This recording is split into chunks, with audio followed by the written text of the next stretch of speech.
14 de noviembre de 2019. Un martes lluvioso en Chicago que debería haber quedado en el olvido. Tres hombres armados irrumpieron en un restaurante de lujo, esperando dinero fácil y víctimas aterrorizadas. Consiguieron el dinero y consiguieron el miedo, excepto de una persona.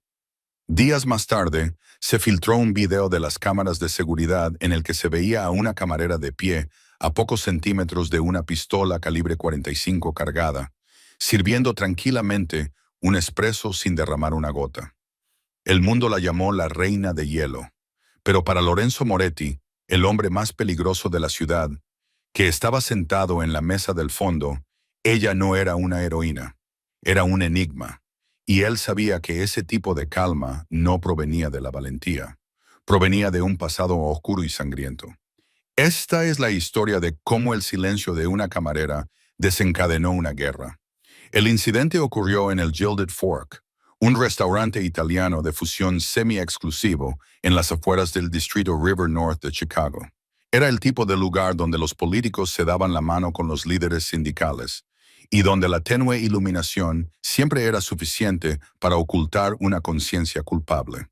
Harper Caroline, de 24 años, era invisible. Ese era su trabajo. No era solo una camarera, era una maestra en desaparecer en el fondo. Tenía el pelo castaño liso recogido en un moño severo, no llevaba maquillaje y mantenía la mirada baja. Para los clientes, era solo un par de manos que servía risotto y rellenaba copas de vino.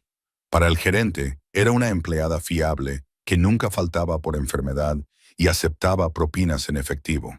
Pero esa noche en particular, el ecosistema del restaurante se vio alterado. Sentado en la mesa 14 de la esquina, que tenía vista directa a ambas salidas, estaba Lorenzo Moretti. Moretti, de 32 años, era el jefe en funciones de la organización criminal Moretti, tras haber tomado el trono después de que su padre fuera asesinado 2 años antes. Era un hombre que, según se decía, no dormía. Vestido con un traje a medida de color carbón, bebía agua con gas mientras escudriñaba la sala con la precisión de un ave rapaz. A su alrededor había 2 guardaespaldas que parecían esculpidos en granito. Lorenzo no estaba allí por la comida. Estaba esperando a un mensajero. Estaba nervioso. A las 8:14 p.m., la puerta principal se hizo añicos. No fue una irrupción táctica, fue causada por una fuerza contundente. 3 hombres con pasamontañas irrumpieron en el local, blandiendo escopetas y pistolas. El sonido del cristal roto acalló al instante el murmullo de las conversaciones. «Todos al suelo», les gritó el líder para que dejaran sus teléfonos sobre la mesa, con la voz quebrada por un subidón de adrenalina propio de un aficionado. Cundió el pánico. Una mujer cerca de la ventana gritó. Un hombre de negocios se lanzó debajo de su mesa, tirando una costosa botella de vino tinto que se derramó sobre el suelo de madera como si fuera sangre. Harper estaba de pie junto a la máquina de café expreso, detrás del mostrador de caoba. Acababa de colocar el portafiltro en el grupo de café. El ruido del estruendo no la desconcertó. No dejó caer la taza. No gritó. El líder de los ladrones, un hombre nervioso con una sudadera descolorida, se dirigió hacia la caja registradora, blandiendo su arma violentamente. «¡Ábrela! ¡Abre la caja!», le gritó al gerente. El señor Henderson, un hombre corpulento, que en ese momento estaba hiperventilando en el suelo, era el gerente. Al ver que no podía levantarse, el atracador centró su atención en Harper. Saltó el mostrador y le puso el cañón de la pistola en la mejilla. El metal estaba frío y húmedo por la lluvia que caía afuera. «Abre la caja registradora o pintaré la pared con tus sesos». Este fue el momento que más tarde desconcertaría tanto a los psicólogos criminalistas como a los detectives de Internet. Harper no se sobresaltó. No suplicó por su vida. En cambio, giró lentamente la cabeza, con el cañón de la pistola rozándole la piel, y miró al pistolero a los ojos. Si se hubiera podido medir su ritmo cardíaco, habría parecido que apenas se aceleraba. «La llave está debajo del mostrador, a la izquierda», dijo. Su voz era tranquila y monótona. No era la voz de una víctima. Era más bien la de una representante de atención al cliente explicando la política de devoluciones. «Si me dispara, El disparo activará inmediatamente la alarma silenciosa debido a los sensores de decibelios. Si solo se lleva el dinero, tendrán 90 segundos antes de que el coche patrulla de la Cuarta Avenida responda al ruido de cristales rotos. El atracador se quedó paralizado. La precisión de su información había cortocircuitado su agresividad. ¿Qué?, susurró. «Estás perdiendo el tiempo», dijo Harper, volviéndose hacia la máquina. Pulsó el botón. La máquina cobró vida. «¡Muévete!». Empujó al ladrón armado con la cadera para alcanzar la jarra de leche. Desde la esquina trasera, Lorenzo Moretti observaba. Tenía la mano dentro de la chaqueta, agarrando su pistola con silenciador. Estaba listo para neutralizar la amenaza si se acercaban a él. Pero se detuvo. Había visto a sicarios endurecidos temblar antes de llevar a cabo un ataque. Había visto a soldados rezar antes de la batalla, pero nunca había visto a una camarera civil tratar un robo como un simple inconveniente menor. «No está contando los segundos que le quedan de vida», pensó Lorenzo, entrecerrando los ojos. «Está cronometrándolos». Confundidos por la falta de resistencia y la extraña autoridad de la camarera, los ladrones cogieron la caja registradora y los teléfonos de las mesas más cercanas. Huyeron exactamente 80 segundos después de entrar. Cuando la puerta se cerró y las sirenas comenzaron a sonar en la distancia, el restaurante se sumió en el caos, tal y como Harper había predicho. La gente lloraba, llamaba al 999 y abrazaba a sus seres queridos. Mientras tanto, Harper Caroline simplemente cogió el espresso que acababa de preparar. Salió de detrás de la barra, cruzó la sala y lo colocó con cuidado en la mesa 14. «Su espresso doble, señor», le dijo a Lorenzo, «por cuenta de la casa. Disculpe las molestias». Lorenzo miró la taza humeante y luego a su rostro. Sus ojos eran oscuros y huecos y completamente desprovistos de miedo. «¿Quién eres?», preguntó Lorenzo en voz baja. «Peligrosa», respondió ella. «Solo una camarera», respondió, dándose la vuelta para marcharse. Una camarera que conoce el tiempo de respuesta de la patrulla de la Cuarta Avenida. Harper se detuvo. No se dio la vuelta. «Veo muchas series policíacas». Lorenzo la vio entrar en la cocina. Dio un sorbo al espresso. Estaba perfecto. Y su instinto, el mismo que le había mantenido con vida en los bajos fondos durante una década, le decía que Harper Caroline era la persona más peligrosa de la sala. La policía llegó 3 minutos después. Sus luces azules y rojas bañaban el pavimento mojado, convirtiendo la escena en una desorientadora luz estroboscópica. El detective Miller, un veterano de la policía de Chicago con un bigote cansado y una mancha de café en la corbata, tomó el mando. Se tomaron declaraciones. La gente estaba histérica. El empresario que había derramado el vino afirmó que los ladrones tenían metralletas. El gerente afirmó que habían robado $1 millón. Sin embargo, Miller se sintió frustrado cuando entrevistó a Harper. «Vuelva a contármelo, señorita Caroline». Miller suspiró y chasqueó su bolígrafo. 3 hombres, caucásicos, 1,78, 1,83 y 1,63, recitó Harper. Estaba sentada en un cajón en el callejón detrás de la cocina, fumando un cigarrillo con manos firmes. El líder tenía un tic en el ojo izquierdo, probablemente por la abstinencia de metanfetamina. El arma era una Colt 1911, pero el seguro estuvo puesto todo el tiempo. No sabía cómo usarla. Miller dejó de escribir. La miró. La miró de verdad. Se podía ver que el seguro estaba puesto. Es una palanca distintiva. Ella se encogió de hombros. Es difícil no darse cuenta cuando lo tienes presionado contra la mejilla. Tienes experiencia militar. Policía. Antes de esto era bibliotecaria. Mintió. Su mentira fue tan suave como el humo que exhaló. Leí libros sobre armas. Miller no le creyó, pero no tenía motivos para detenerla. Era una víctima extrañamente tranquila, pero una víctima al fin y al cabo.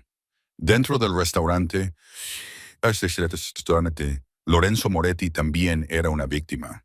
Sin embargo, la policía lo trató con la cautelosa deferencia que normalmente se reserva a los mafiosos poderosos. Se negó a prestar declaración. Sus abogados ya se estaban ocupando de la situación. Mientras lo acompañaban a su sub blindado, Lorenzo hizo una llamada. Marcus, dijo al teléfono, necesito una verificación de antecedentes, prioridad inmediata. ¿Nombre? Preguntó Marcus, su asesor y recopilador de información. Harper Caroline trabaja en el Gilded Fork. Averigua dónde vive, de dónde es y quién es realmente. En ello, jefe, ¿se había ido al traste el trato? El trato no se había cerrado, pero había sucedido algo más interesante. Lorenzo colgó. Mientras su coche se alejaba, observó a Harper a través de la ventanilla tintada. Ella caminaba bajo la lluvia hacia su casa, rechazando el paraguas que le ofrecía un paramédico. Parecía pequeña y frágil, pero él había visto al tigre que se escondía bajo su piel. A la mañana siguiente, todo cambió. Las imágenes de las cámaras de seguridad se habían filtrado. Alguien de la empresa de seguridad, buscando una ganancia rápida de TMZ o LiveLeak, había vendido la cinta. A las 9:00 el video titulado «Camarera ignora a un hombre armado para hacer café» había recibido 4 millones de visitas. Internet se volvió loco. Un usuario comentó que ella ni siquiera había pestañeado. ¿Es un robot? Comentario de un usuario. Eso no es valentía, es disociación. Ha visto cosas. Comentario de un usuario. Es la persona más tranquila de 2019. Una leyenda. Mientras tanto, en un ático con vistas al lago Michigan, Lorenzo Moretti no estaba leyendo comentarios. Estaba leyendo un expediente que Marcus acababa de dejar sobre su escritorio. «Es demasiado delgado, Lorenzo», dijo Marcus, paseándose por la habitación. «Demasiado delgado». Lorenzo abrió la carpeta. Harp Caroline, nacida en Ohio. Su número de la Seguridad Social se emitió hace 3 años. No hay historial crediticio antes de 2016.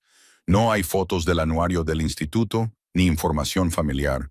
Es un callejón sin salida, dijo Lorenzo, dando golpecitos al papel. Una identidad falsa.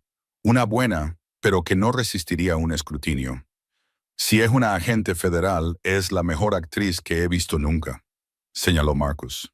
Los agentes no dejan que una pistola se acerque tanto sin pestañear. Eso era otra cosa. No es un agente federal, dijo Lorenzo, levantándose y caminando hacia la ventana. Un agente federal habría intentado calmar los ánimos o hacerse el héroe. A ella simplemente no le importaba. Trató al pistolero como si fuera inferior a ella. Entonces, ¿es de una familia rival? ¿Una asesina a sueldo en la clandestinidad? Eso es lo que vamos a averiguar. Lorenzo se volvió hacia Marcus. El video se está haciendo viral. Si se está escondiendo de alguien, su tapadera acaba de saltar por los aires.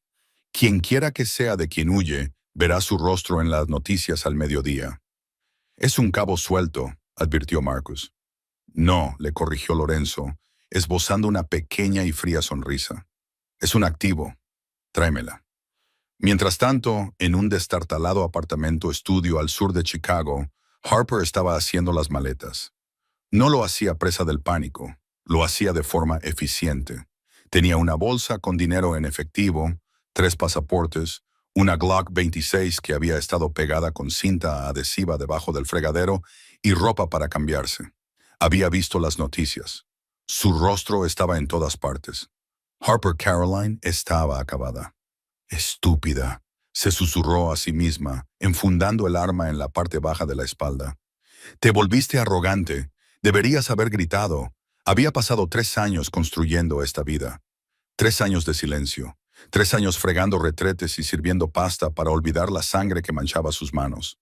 Y ahora, por no haber sido capaz de temer a un yonki con una pistola oxidada, todo se había acabado. Cogió su bolsa de viaje y abrió la puerta de su apartamento. 2 hombres trajeados estaban de pie en el pasillo. No eran policías. No eran las personas de las que huía. Esas personas habrían disparado a través de la puerta. Estos hombres llevaban el escudo de los Moretti en la solapa. «Señorita Caroline», dijo el más corpulento de los dos, «el señor Moretti desea hablar con usted». La mano de Harper se movió hacia su espalda, solo 1 milímetro. Calculó las probabilidades. 2 objetivos, a corta distancia. Podría acabar con ambos antes de que sacaran sus armas. Pero eso significaría declarar la guerra a la familia Moretti, y ya tenía suficientes enemigos. Liberando la tensión de sus hombros, volvió a adoptar la máscara de camarera asustada, aunque sabía que se le estaba escapando. ¿Estoy en problemas?, preguntó con la voz ligeramente temblorosa. Solo si dices que no, respondió el hombre. Harper se detuvo. Si huía, todos la perseguirían. Si iba con Moretti, estaría entrando en la boca del lobo. Pero los lobos eran predecibles. ¿Los fantasmas de su pasado? No. De acuerdo, dijo en voz baja. Déjame coger mi abrigo. Volvió a entrar, pero no cogió ningún abrigo. En su lugar, comprobó la recámara de su pistola, respiró hondo y salió al encuentro de los hombres que la llevarían al diablo. El trayecto en coche fue silencioso. La llevaron a La Aguja, la sede de Moretti, camuflada como un hotel de lujo. Pasaron por alto el vestíbulo y tomaron un ascensor privado hasta el ático. Cuando se abrieron las puertas, Lorenzo estaba esperando. Estaba sentado en un sillón de cuero, con el horizonte de la ciudad extendiéndose detrás de él. No se levantó. Harper Caroline, dijo, saboreando el nombre, o como sea que te llames realmente. Harper dejó caer la bolsa. Dejó de fingir, se irguió cambiando su postura de sirvienta encorvada a la rígida elegancia de un soldado. ¿Qué quieres, Moretti? Los ojos de Lorenzo se iluminaron. Le gustaba más esta versión. Tengo un problema, dijo señalando el asiento de enfrente. Tengo un envío que llegará la semana que viene. De gran valor, extremadamente volátil. Necesito a alguien que supervise el intercambio. Alguien que no entre en pánico si le apuntan con una pistola a la cara. Alguien que se dé cuenta de que el seguro está puesto. Soy camarera, dijo ella con tono seco. Eres una mentirosa, contó Lorenzo. Y ahora mismo, eres una mentirosa con 4 millones de visitas en YouTube. Mis fuentes me dicen que hay gente en Nápoles muy interesada en ese video. Parecen reconocerte. Harper se quedó helada. ¿Nápoles? Él lo sabía. Puedo protegerte, dijo Lorenzo, inclinándose hacia adelante. Puedo borrar Internet, enterrar las imágenes y darte un nuevo nombre. Uno real esta vez. ¿Y el precio? Trabajarás para mí. Harper lo miró. Era guapo de una forma cruel y aguda, pero ella no estaba mirando a un hombre. Estaba mirando un escudo. Si trabajo para ti, susurró Harper, con una voz que resonó en toda la habitación, habrá gente que morirá. Lorenzo sonrió. Sin duda eso espero. El silencio en el ático era denso, el tipo de silencio que suele preceder a un disparo. La lluvia golpeaba contra las ventanas que iban del suelo al techo, distorsionando las luces de Chicago y convirtiéndolas en rayas difuminadas de color dorado y rojo sangre. Harper Caroline estaba de pie en el centro de la habitación, con su bolsa de viaje barata a los pies. No se había movido desde que Lorenzo Moretti le ofreció el trabajo. Su mente iba a toda velocidad, simulando todos los resultados posibles. «Estás analizando la habitación otra vez», observó Lorenzo. Se acercó a una jarra de cristal que había en un aparador. Sus movimientos eran fluidos y depredadores. «Has comprobado 3 veces la puerta del balcón. Te has preguntado si el cristal era a prueba de balas. Lo es. Está hecho de policarbonato laminado». Harper bajó la voz. «Es lo habitual en objetivos de alto riesgo. Pero el marco es de aluminio. Si disparo a las bisagras, el cristal se caerá». «No es una pared, señor Moretti. Es una cortina pesada». Lorenzo se detuvo a mitad de la copa, el líquido ámbar en su vaso girando al detenerse. Se volvió lentamente, una mirada genuina de intriga reemplazando su máscara de indiferencia. «¿Quién te enseñó eso?» «Mi padre», dijo ella. La mentira le salió más fácil esta vez, aunque estaba envuelta en una verdad que no había dicho en años. Era un ingeniero estructural que le enseñó a su hija cómo irrumpir en un ático reforzado. Lorenzo se acercó a ella sosteniendo una copa de whisky.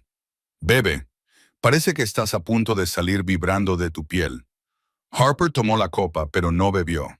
La sostenía como un arma. «No bebo en el trabajo». «Aún no has aceptado el trabajo». «No tengo otra opción, ¿verdad?» Harper entrecerró los ojos. «Dijiste Nápoles. Dijiste que lo saben». Lorenzo se sentó en el borde de su escritorio de caoba y cruzó los tobillos. Mis contactos en Italia me enviaron una captura de pantalla del video. La camorra no olvida las caras, Harper. O debería llamarte Alesia. El nombre la golpeó como un golpe físico. Apretó la mano alrededor del vaso de whisky hasta que sus nudillos se pusieron blancos. Alesia. No había oído ese nombre en 4 años. No desde la noche en que explotó el coche. No desde que se había lavado la sangre de las manos en el baño de una gasolinera en León y se había convertido en Harper Caroline. Alesia Rossi, continuó Lorenzo, bajando la voz hasta convertirla en un barítono suave y peligroso. Hija de Marco Rossi, el contable favorito de la camorra, el hombre que gestionaba 3.000 millones de euros de dinero procedente del narcotráfico y que luego desapareció con 50 millones de ellos. No desapareció, dijo Harper, con la voz temblorosa por la rabia que luchaba por reprimir. Lo mataron, lo quemaron vivo en su coche. Pero no encontraron el dinero, continuó Lorenzo, y no encontraron a su hija hasta ayer, cuando decidió convertirse en una sensación de Internet con una taza de café expreso. Harper dejó el vaso en una mesita auxiliar con un fuerte tintineo. Metió la mano detrás de la espalda. Los 2 guardaespaldas que estaban junto al ascensor se tensaron y llevaron las manos a las fundas de sus pistolas, pero Lorenzo levantó una mano para detenerlos. Harper no sacó una pistola. Sacó una goma para el pelo. Recogió su larga melena castaña y se la ató hacia atrás, dejando al descubierto la línea afilada y elegante de su mandíbula y una larga cicatriz irregular que le recorría la oreja hasta la clavícula. Un recuerdo de la explosión que mató a su padre. Mi padre no robó el dinero, dijo, cambiando el tono de voz. La tímida camarera había desaparecido. En su lugar se encontraba una mujer que se había criado a la sombra de Vespasiano, contando dinero en efectivo antes de saber leer. Intentó utilizarlo para sacarnos de allí. Lo descubrieron y lo mataron. Maté a los 2 hombres que enviaron a por mí, cogí el dinero de la caja fuerte y huí. Lorenzo la observó. Ahora lo veía claro. Su postura, su frío cálculo. No era una soldado. Era una princesa de la mafia en el exilio, obligada a convertirse en guerrera para sobrevivir. Si los Camorras saben que estoy aquí, dijo Harper, enviarán especialistas, no matones locales. Si me quedo contigo, traeré la guerra a tu puerta. Ya estoy en guerra, dijo Lorenzo con desdén. El mocoso ruso está invadiendo mis territorios del norte. Las bandas locales se están volviendo más atrevidas, como los idiotas de tu restaurante. Necesito una ventaja. Tienes mente para esta vida, Alesia. Lo vi en el video. Tienes el hielo. Desapego emocional total ante la muerte. Eso no se puede enseñar. Lorenzo se levantó y caminó hasta quedar a pocos centímetros de ella. Olía a colonia cara y pólvora. Te ofrezco un trato. Tú me ayudas a resolver mis problemas, empezando por el envío de la semana que viene, y yo utilizaré todo el peso de la familia Moretti para protegerte de Nápoles. Volveré a convertirte en un fantasma. Harper lo miró. Sus ojos eran oscuros, intensos y exigentes. Por primera vez en años, sintió algo más que miedo. Se sintió reconocida. Tengo condiciones, dijo. Dime cuáles. No llevo armas que no haya limpiado yo misma. No duermo en habitaciones con una sola salida. Si alguna vez me tocas sin mi permiso, te cortaré el cuello mientras duermes. Lorenzo sonrió. Era una sonrisa genuina, aguda y aterradora. Trato hecho, dijo. Bienvenida a la familia Harper. Dejemos ese nombre por ahora. Es más seguro. La fase de preparación fue terriblemente lenta. Lorenzo no era un hombre que se precipitara. Asfixiaba a sus enemigos con detalles. Durante los 3 días siguientes, Harper vivió en una habitación segura dentro de la aguja. No era una prisionera, pero tampoco era libre. Pasó el tiempo revisando el expediente que le había traído Marcus el Coniglier. El envío no era droga, eran diamantes.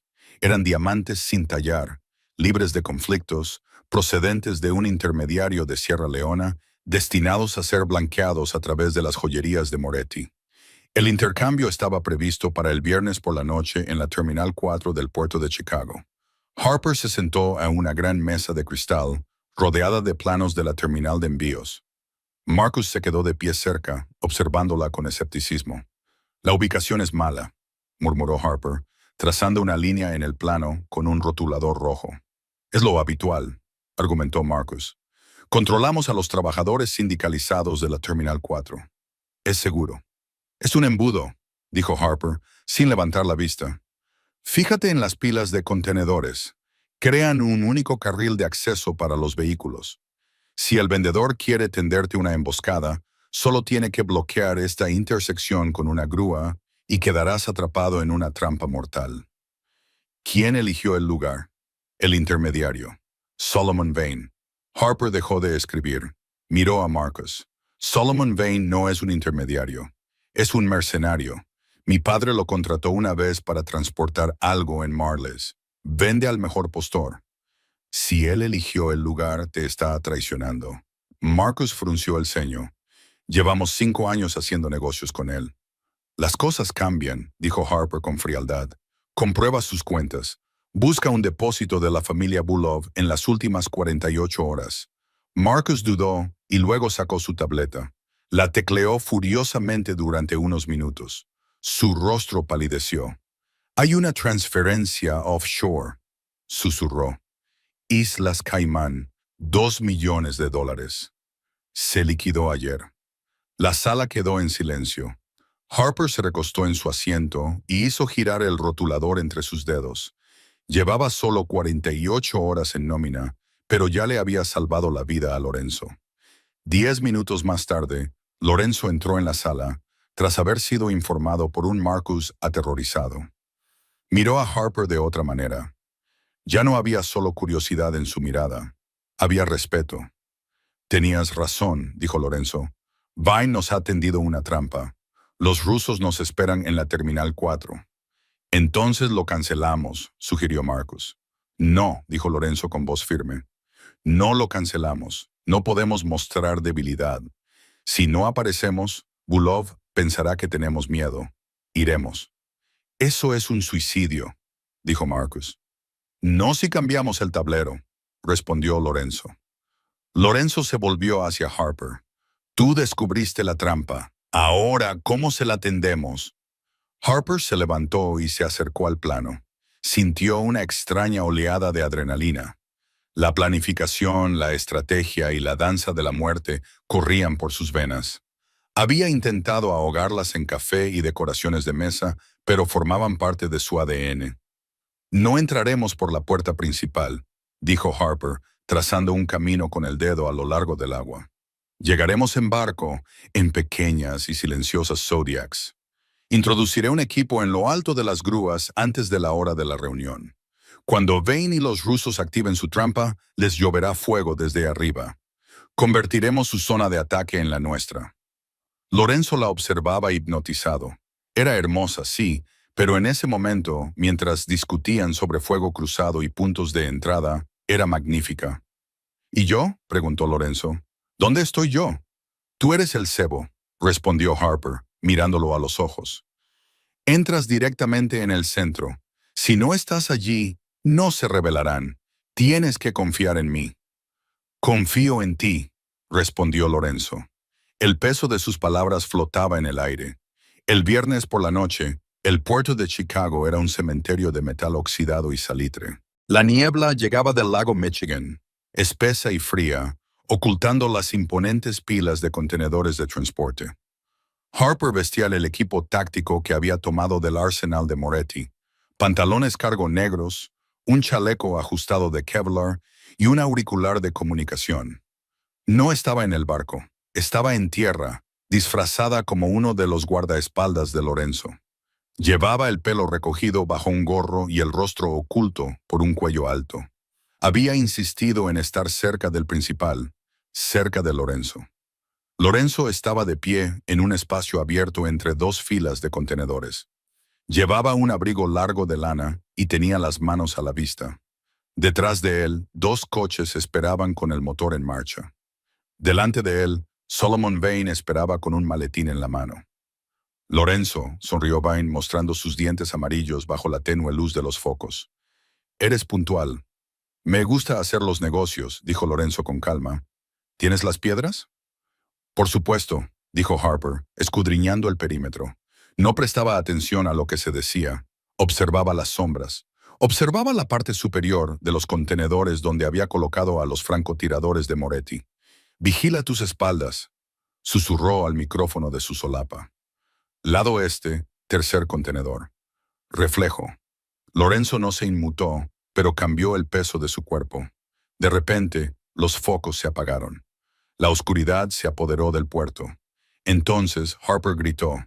Un disparo rasgó el aire, no procedente de Vane, sino de algún lugar en la oscuridad.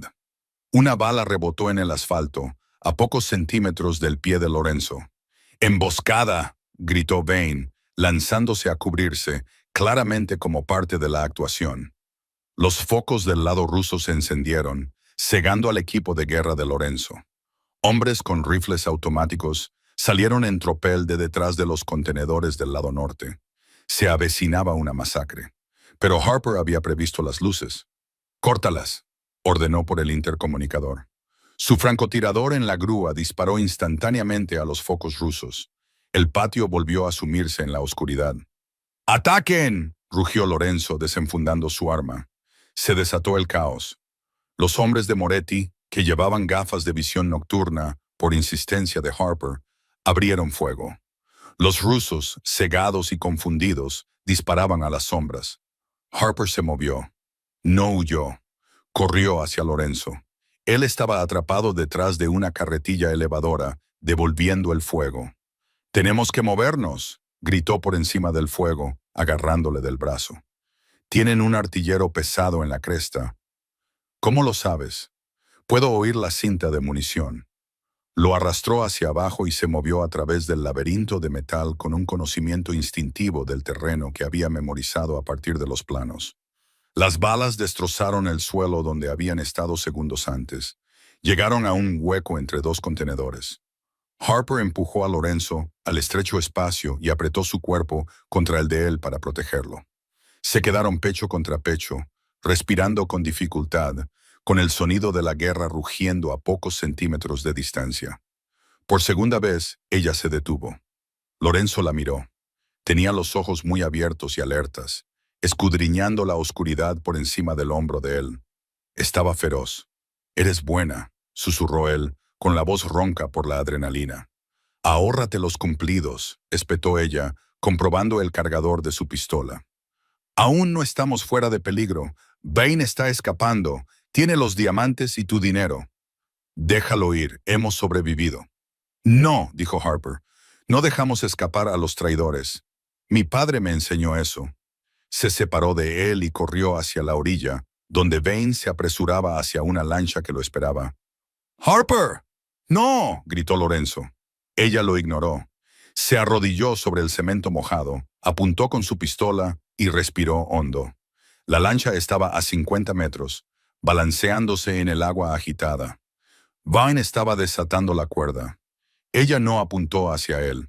Apuntó hacia el bloque del motor. ¡Bang! ¡Bang! 2 disparos. El motor fuera borda echó chispas y se apagó.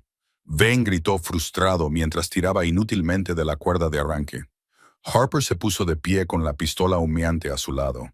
En cuestión de segundos, los hombres de Lorenzo rodearon la lancha. Lorenzo se acercó por detrás. El tiroteo estaba amainando.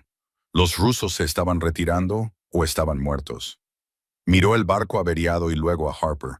Ella se volvió hacia él, con el pelo pegado a la cara por la lluvia. Parecía agotada, pero estaba viva. Y había ganado. «No le has dado al hombre», dijo Lorenzo, levantando una ceja. «Lo necesitaba vivo», respondió Harper, enfundando su arma. «Él sabe quién le pagó. Sabe dónde duermen los Bulov». Lorenzo extendió la mano y le apartó un mechón de pelo mojado de la mejilla. Su mano se detuvo en la línea de su mandíbula. Fue un gesto íntimo, posesivo y tierno a la vez. «Eres peligrosa, Harper», murmuró. «Te lo dije», susurró ella, con el corazón latiéndole con fuerza contra las costillas. No por haber corrido, sino por su caricia. «No soy una camarera». El pulgar de Lorenzo le rozó el labio inferior. No, eres la reina. La adrenalina de los muelles se había desvanecido, sustituida por el zumbido estéril y fluorescente del sótano bajo la aguja. Allí era donde la familia Moretti llevaba a cabo los negocios que no podían discutirse tomando un espresso. Solomon Vane estaba sentado con las manos atadas con bridas a una silla de acero en el centro de la sala de hormigón. Su caro traje estaba arruinado, manchado de aceite y sangre. Tenía el labio partido, un regalo de Marcus durante el trayecto. Lorenzo caminaba por el perímetro de la habitación como un tigre enjaulado. Se había quitado el abrigo y se había arremangado las mangas, dejando al descubierto unos antebrazos cubiertos de tatuajes y musculosos. Estaba furioso, no solo por la traición, sino también por el riesgo que había corrido Harper. No habla, dijo Marcus, limpiándose los nudillos con un trapo. Dice que solo aceptó el contrato. No sabe quién era el intermediario. Lo sabe, gruñó Lorenzo. Cogió una pesada llave inglesa de un banco de trabajo.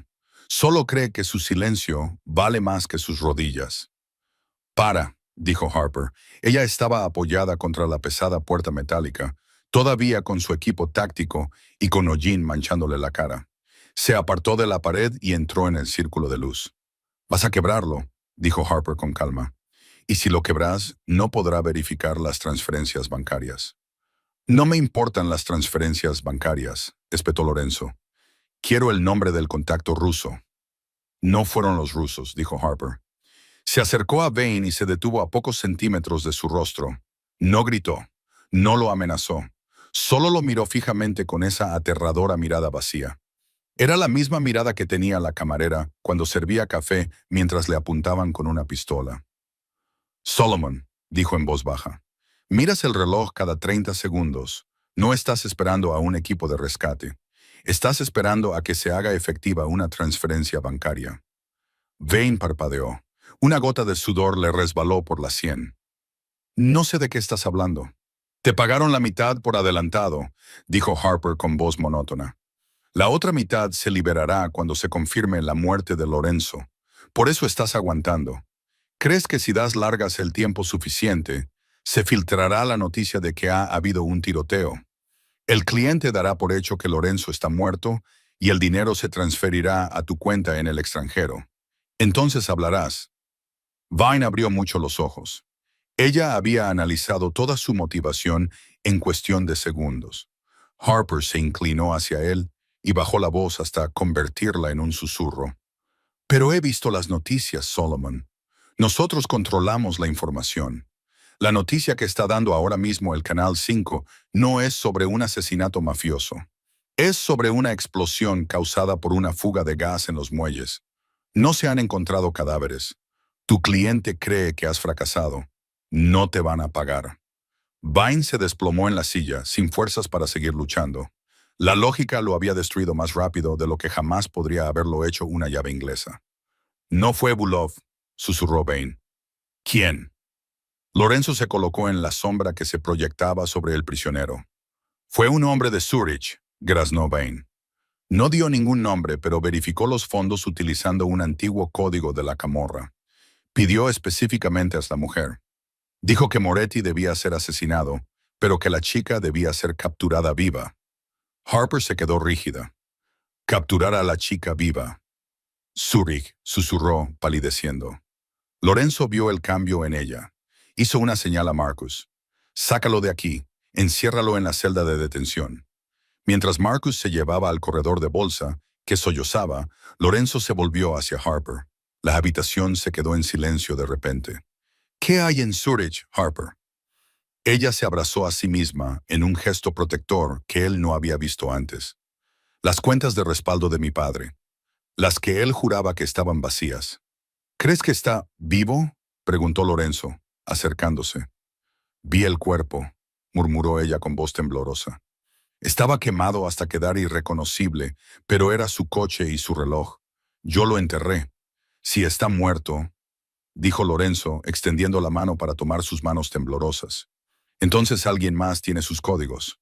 Alguien que quiere que regreses a Italia y está utilizando a los rusos para hacer su trabajo sucio. La atrajo hacia él. El chaleco táctico duro y frío entre ellos era inconfundible, pero el calor que irradiaba él era innegable. La miró, viendo no a la estratega, sino a la mujer bajo la armadura. «Estás temblando», dijo en voz baja. «Estoy enfadada», le corrigió ella mirándolo. Sus ojos estaban húmedos, pero fieros. «Pasé 4 años llorando su muerte. Pasé 4 años huyendo por sus errores.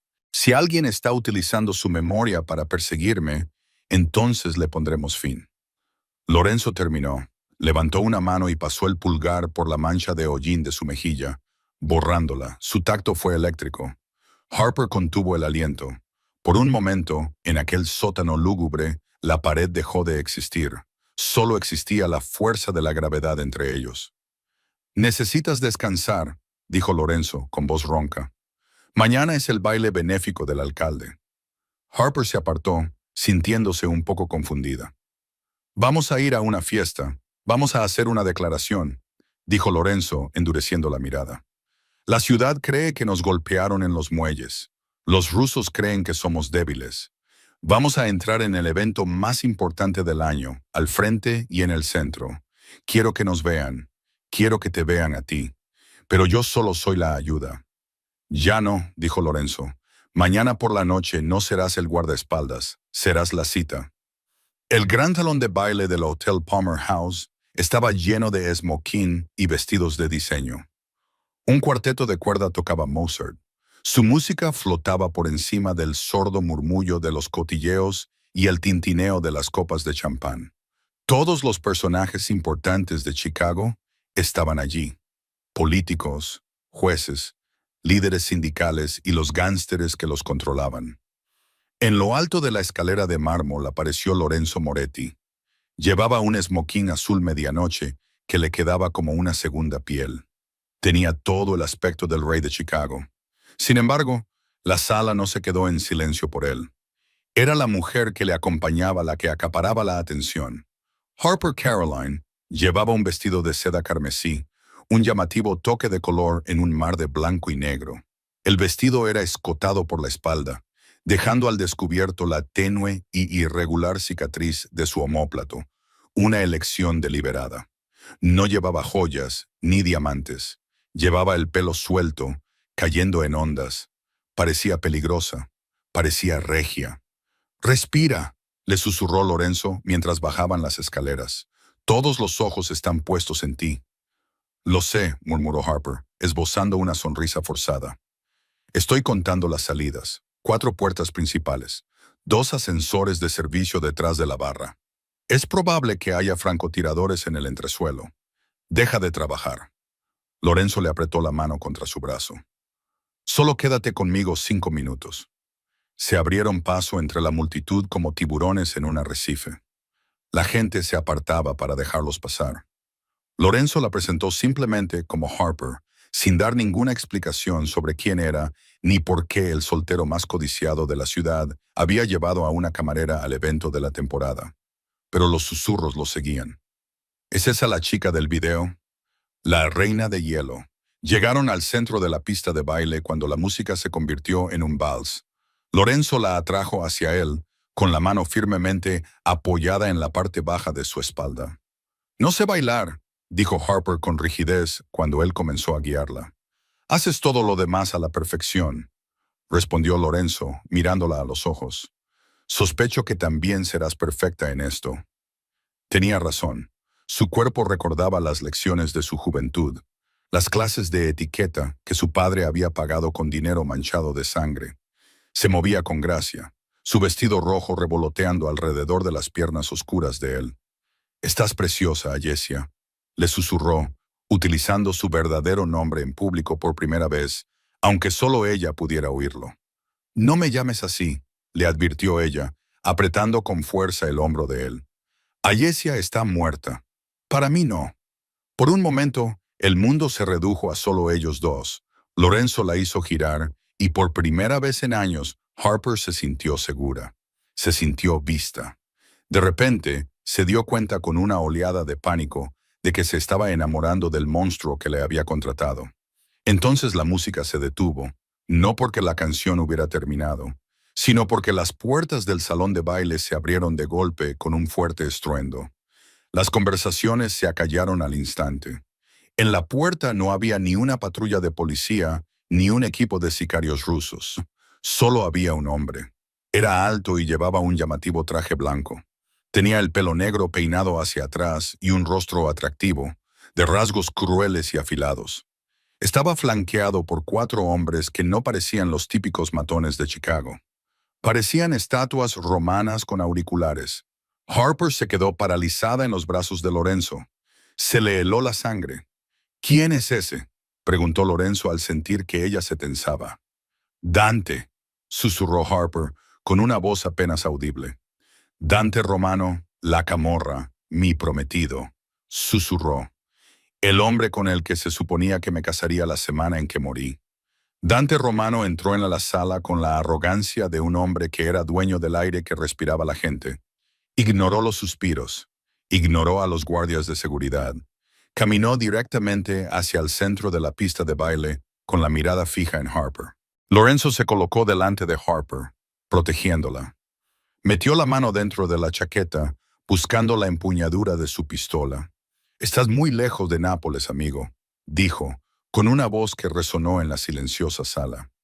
Dante se detuvo a 1,5 metros de distancia. Sonrió, pero la sonrisa no le llegó a los ojos. «Y tú, señor Moretti, tienes algo que me pertenece». «Harper no es una cosa», dijo Lorenzo, con el cuerpo tenso y listo para saltar. «Y está conmigo». Dante se rió, un sonido seco y sin humor. Miró directamente a Harper, ignorando a Lorenzo. «¿Harper?», se burló Dante. «¿Así te llamas ahora, después de dejarme en el altar y dejarnos enterrar un ataúd vacío?» Harper salió de detrás de Lorenzo. Tenía que afrontar esto. «Vete a casa, Dante. Aquí no hay nada para ti». «No puedo irme a casa con las manos vacías», dijo Dante, metiendo la mano en el bolsillo. Los guardaespaldas de Lorenzo desenfundaron parcialmente sus armas, pero Dante solo sacó un trozo de papel doblado. «Tengo un mensaje de un amigo común en Zúrich». Le tendió el papel. Harper dudó y luego lo cogió. Le temblaban las manos mientras desplegaba la nota. Estaba escrita a mano. Reconoció la letra. La había visto en tarjetas de cumpleaños y boletines de notas durante 20 años. «Ayesia, vuelve a casa. Las cuentas están congeladas hasta que estemos juntos. Te echo de menos, papá». El mundo se inclinó sobre su eje. El suelo pareció disolverse bajo sus pies. «Está vivo», susurró, con el horror ahogándola. «Realmente está vivo». «Por supuesto que lo está», dijo Dante con suavidad, acercándose e ignorando la amenaza de Lorenzo. «Marco nunca murió. Montó el coche bomba para matar a los sicarios que iban a por él. Sacrificó tu identidad para salvar su propio pellejo. Lleva 4 años viviendo en el lujo, esperando a que las cosas se calmen. Pero ahora necesita a su hija. O, mejor dicho, necesita tu escáner de retina para acceder a los últimos 10 millones. Harper levantó la vista, con lágrimas corriendo por su rostro. No lágrimas de tristeza, sino lágrimas de pura y simple traición. Su padre no había muerto protegiéndola. La había dejado creer que era huérfana. La había dejado vivir en la pobreza y el miedo solo para usarla como llave de una caja de seguridad. «Te traicionó, Ayesia», dijo Dante, extendiendo la mano. «Ven conmigo. Iremos a Zúrich. Conseguiremos el dinero y entonces podremos volver a ser una familia». Lorenzo miró a Harper. Podía ver la devastación en sus ojos. Sabía que si se iba con Dante, estaría muerta en el momento en que se abriera la caja fuerte. «No la toques», advirtió Lorenzo, interponiéndose entre ellos de nuevo. Esta vez sacó su pistola. Se le escucharon exclamaciones en el salón de baile. Comenzaron los gritos. «Guarda la pistola, Moretti», dijo. Dante se burló. «Esto es un asunto familiar, un asunto de la Camorra. Ella no es de la Camorra». Lorenzo gruñó y quitó el seguro de su pistola, cuyo sonido resonó en el silencio. «Ella es Moretti», dijo con una sonrisa que se desvaneció. «¿Es eso una declaración de guerra?» «No», dijo Lorenzo, con los ojos ardientes de una furia protectora que sorprendió incluso a Harper. «Es una orden de desalojo. Sal de mi ciudad. Si no estás en un avión en 1 hora, no te irás en otra cosa que no sea una bolsa para cadáveres». Dante miró a Lorenzo, luego al círculo de soldados de Moretti que se cerraba alrededor del salón de baile. Se dio cuenta de que estaba en inferioridad numérica. Muy bien, dijo Dante, ajustándose los puños. Miró a Harper por última vez. Esto no ha terminado, Ayesia. Tu padre es impaciente. ¿Sabes lo que pasa cuando Marco se impacienta? Dante se dio la vuelta y se alejó, con sus hombres formando una falange a su alrededor. El salón de baile quedó en un silencio sepulcral. Todos los invitados miraban al trío en el centro de la pista. Harper se quedó paralizada, con la nota arrugada en el puño. Toda su vida había sido una mentira. Su padre era el villano. Sintió que las rodillas le fallaban. Pensó que iba a caer sobre el duro suelo de mármol. En cambio, cayó en los brazos de Lorenzo. Él la abrazó con fuerza contra su pecho, protegiéndola de las miradas indiscretas del mundo. «Te tengo», le susurró al oído mientras las sirenas comenzaban a sonar en la distancia. «Te tengo». La cámara acorazada dentro del búnker presuizo en Zúrich era más fría que las calles nevadas del exterior. Las paredes estaban revestidas de acero cepillado y el aire olía a ozono y codicia. Harper se paró frente a la enorme puerta circular, con el corazón latiéndole con fuerza contra las costillas como un pájaro atrapado. Pero su rostro era puro hielo. Detrás de ella estaba Lorenzo, con la mano descansando casualmente cerca de la funda debajo de su gabardina. Al otro lado de la habitación, flanqueado por Dante y sus matones, estaba sentado un anciano en una silla de ruedas. Parecía frágil, incluso patético, pero Harper sabía que no era así. Marco Rossi era una víbora que había mudado la piel. ¡Alesia! Marco sonrió, con los ojos brillantes por una mezcla tóxica de orgullo y avaricia. «Mi hermosa niña, eres igual que tu madre». «No hables de ella», dijo Harper, con una voz que cortó el silencio como una navaja. «Me hiciste creer que estabas muerto. Me dejaste morir de hambre en Chicago mientras tú te sentabas sobre millones en las Islas Caimán». «Lo hice por nosotros», jadeó Marco, acercándose en su silla de ruedas. «Necesitaba que se calmaran las cosas. Ahora, con tu escáner de retina, podemos acceder a la cuenta maestra. Podemos desaparecer. Solo tú y yo, cara mía». «Y yo», intervino Dante, dando un paso adelante con su pistola desenfundada, pero apuntando al suelo. «No olvides quién ha mediado en este reencuentro». Lorenzo dio un paso adelante, protegiendo a Harper con su cuerpo. «Lo único en lo que estás mediando, Dante, es en tu propio funeral». «Basta», ordenó Harper. Miró a Lorenzo. «Tengo que hacerlo». Se acercó al escáner de retina. La máquina zumbó. Un láser verde trazó la topografía única de su ojo. «Identidad confirmada. Ayesia Rossi». Los pesados cerrojos de la cámara acorazada comenzaron a hacer clic. Marco se inclinó hacia adelante, prácticamente salivando. Dante sonrió y levantó su arma, listo para matar a la competencia en cuanto tuviera el dinero.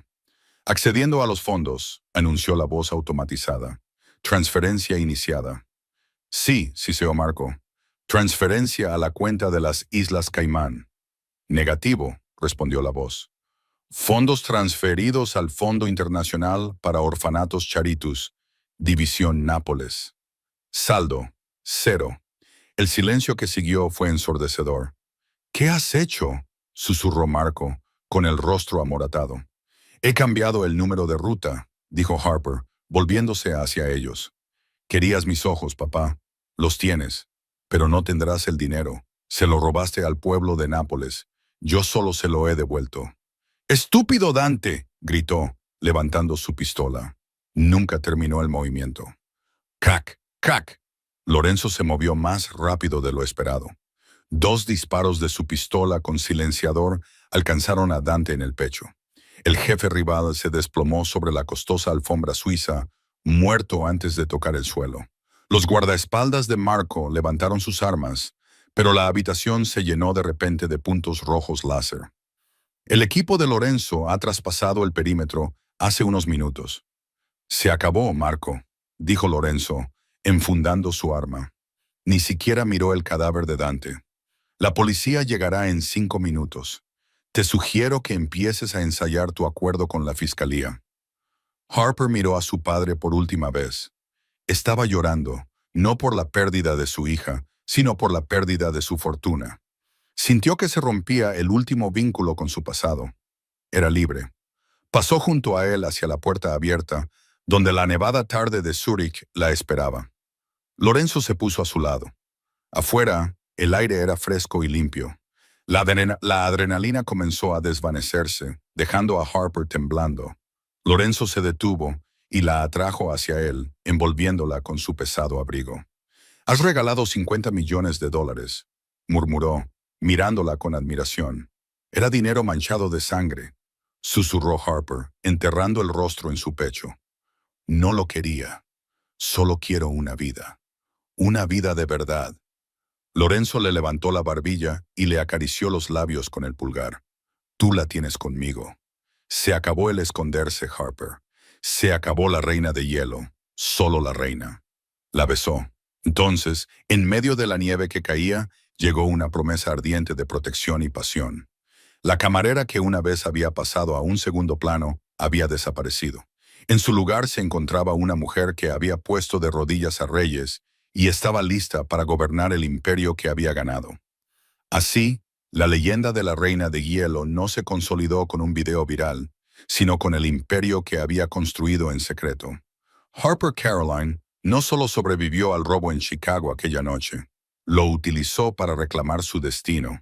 Demostró que el arma más peligrosa no es una pistola ni un cuchillo, es la mente de una mujer que no tiene nada que perder. Lorenzo Moretti encontró más que una compañera. Encontró a su igual. Juntos gobernaron Chicago, no con miedo, sino con una calma aterradora e inquebrantable. La camarera había desaparecido. Larga vida a la reina. Menudo viaje. Desde un tranquilo bistró hasta un tiroteo en Zúrich, la historia de Harper demuestra que las personas más tranquilas son a veces las que más hay que temer. ¿Qué habrías hecho tú con los 50 millones de dólares? ¿Los habrías guardado o los habrías regalado como Harper? Cuéntamelo en los comentarios. Si te ha gustado este romántico y retorcido romance mafioso, dale a me gusta a este video. Ayuda mucho al canal. No olvides suscribirte y pulsar el icono de la campana para no perderte ninguna historia. Comparte este video con un amigo al que le vendría bien un poco de drama en su vida. Gracias por ver el video. Nos vemos la próxima vez.